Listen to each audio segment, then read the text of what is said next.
Oh, hello there. I'm TimeTravelReviews, and today we are looking at one of Don Bluth's classic films. Actually, his first film. It is The Secret of NIMH, the animated movie released in 1992. Now, this film was very critically... Skippy? Is that you? What do you want?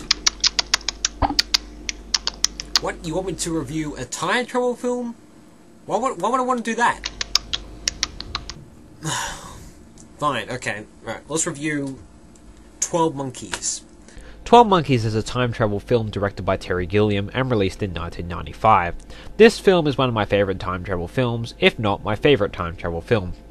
The film is about a prisoner named James Cole, played by Bruce Willis, who is in a dystopian jail in the early to mid 2000s, or the future. It is revealed that in the future that a virus had taken over the surface of the world in the late 1996 and 1997, and only a handful of people escaped underground. You might think because of the fact that we know this didn't happen, the film would seem unexciting or unbelievable, but it makes us think about this alternate history kind of thing, where what if it did happen in the mid-1990s. Anyway, so after James Cole is sent to the surface of the Earth, he is selected to be a part of a future scientist's mission to gather information on the virus before it spreads, and perhaps find the pure sample of the virus, and to do this he must be sent back in time to 1996. It is stressed that Cole is not meant to change the past, but instead just collect information from the past, as time travel is meant to be static, meaning it can't be changed, and everything he does in the past already happened. I like it how they made it like this.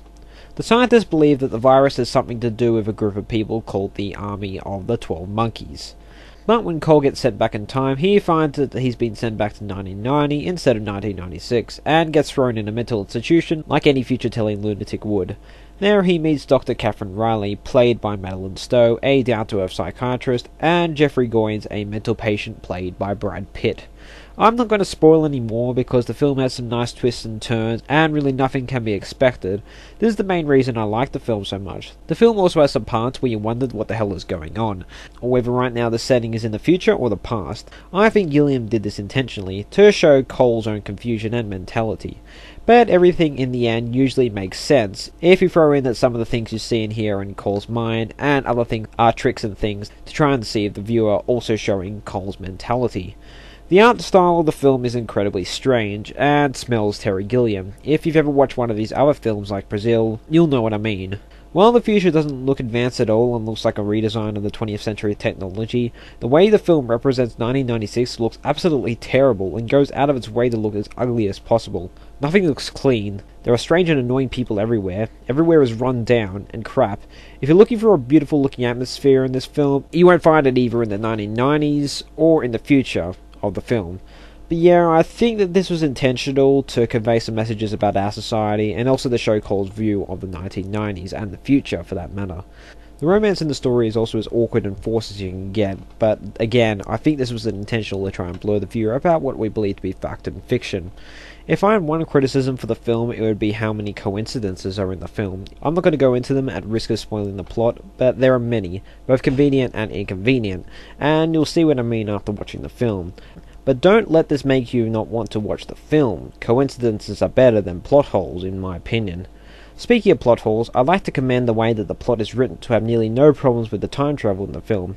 I really can't spot any paradoxes, like I could in Time Crimes, for example, and it is great when a time travel film gets the rules of time travel right, and it's a +1 for me at least. I also like trying to think of how society changed after the virus was unleashed. What does society do, and how did it all pan out between 1996 and the future that we see in the film? 12 Monkeys was quite a hit in 1995, both critically and commercially, especially with its A-list actors, but it has fallen into quite obscurity since then. It's quite a shame because it is a great film, and I recommend it to anybody over the age of 12 because it does have quite a bit of swearing, violence, dark moments and such. It is definitely not a kid's film. If you're a time travel fan, watch this film now. It's one of the holy grails of time travel films in my opinion, so to speak. I'm sure there's some people who won't like the art style of the film and will find the film too ugly and awkward. I suggest watching the film twice over because you'll notice so many more things and the plot becomes so much clearer the second time round and you get unsensitized to the whole weird art style thing. I remember when I watched the film for the first time, I couldn't get into it too much, but the second time made me really like it. So 12 Monkeys gets a 9 out of 10 from me. Okay, Skippy, now the review's done. Are you going to leave me alone? What? You want me to review a bad movie? Well, I am. I'm about to review 13 bad movies, as I was hinting last part, you know, the Land Before Time sequels.